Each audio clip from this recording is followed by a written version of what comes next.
Good morning.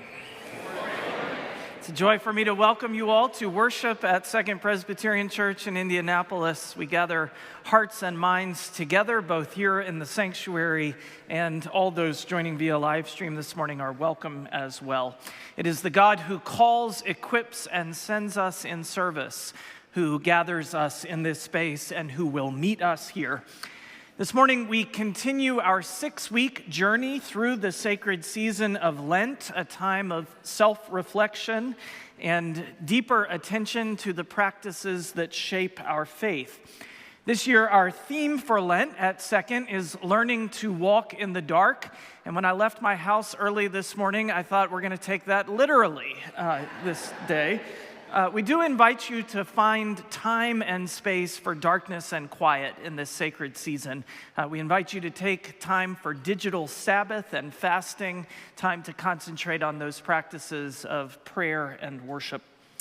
I'm thrilled to share that the installation of a brand new organ in Milner Chapel is underway. Chapel services are temporarily relocated to room 356, which can be found across from McFarland Hall on the third floor, this floor. Tonight's contemplative Lenten service at 5 p.m.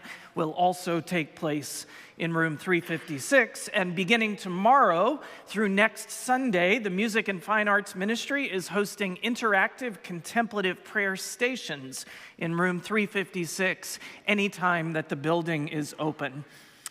Our sanctuary choir, along with the concert choir of the University of Indianapolis and the festival orchestra, will perform Franz Joseph Haydn's famous oratorio, The Creation, next Sunday, March 23rd at 4 p.m. here in the sanctuary. That concert is free and all are invited. If you would like to purchase an Easter lily in honor or memory of a loved one or to be delivered to one of our homebound members, you may do so through Sunday, April the 13th. You can find more information about all of our Lenten opportunities at secondchurch.org/Lent.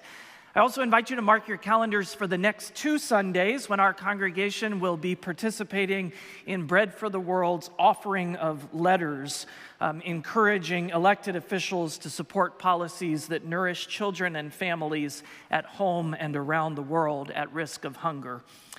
If you are a guest with us in worship today, we want you to experience the welcome of our faith community, and I invite you to sign and pass the blue welcome books that are on each one of your pews so that we can greet one another by name.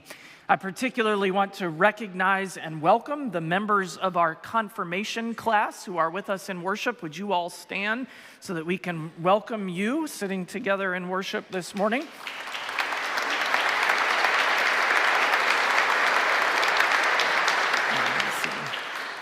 These are our 8th graders, and one of the lessons in confirmation that they are learning, they are committing to memory the words of the benediction with which I close most of our services here at Second. And I'm thrilled this morning to be able to welcome Ashley Cochran, one of our confirmands, to share that benediction at the close of worship today. And now, as those who gather in God's grace, let us prepare our hearts and minds for worship.